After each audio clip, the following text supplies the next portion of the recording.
महात्मा बुद्ध अपने शिष्यों के साथ दीक्षा दे करके जा रहे थे। रास्ते में अंधेरा हो गया।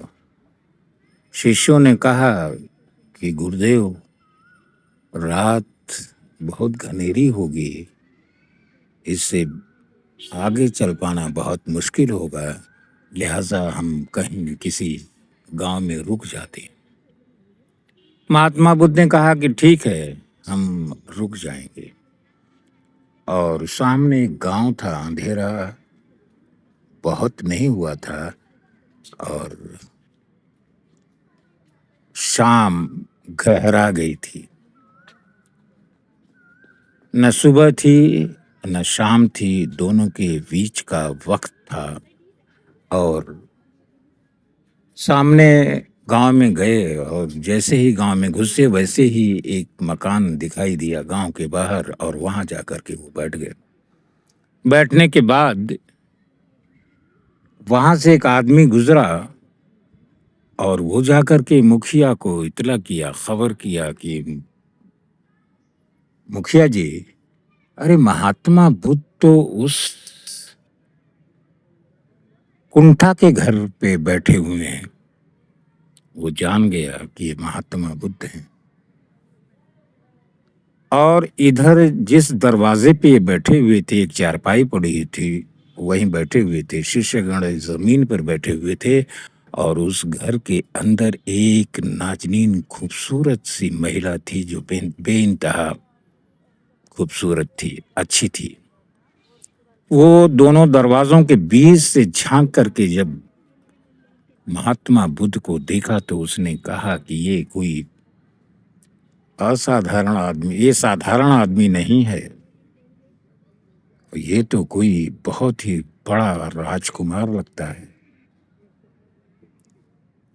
और वो देख करके बहुत अंदर अंदर परेशान हुई। दरवाजा बंद था और उधर से मुखिया जी अपने तमाम लोगों के साथ वहां आए और महात्मा बुद्ध से कहा, महाराज आप यहाँ कैसे बैठे?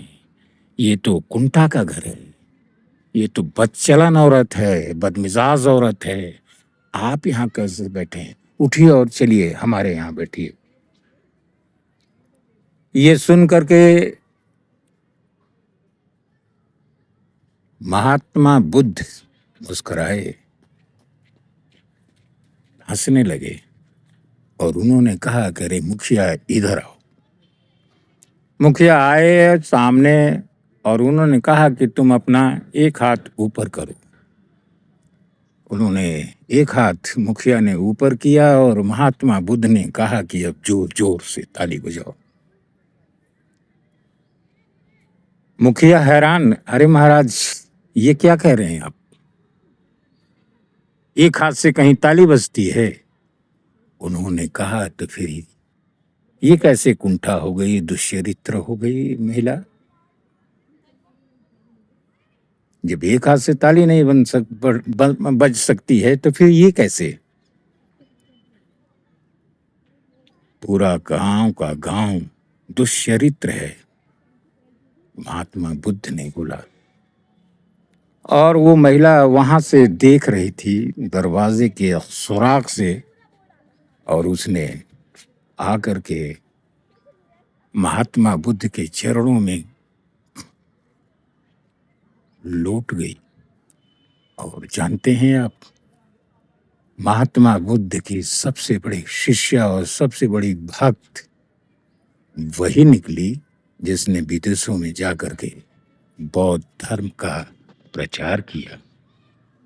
अब यहाँ ये बात है कि अगर एक उंगली हम आपके किसी के ऊपर उठाते हैं तो 3-4 उंगलियां हमें इंगित करती हैं, जैसे हम भूल करके दूसरों को लांछित करते हैं।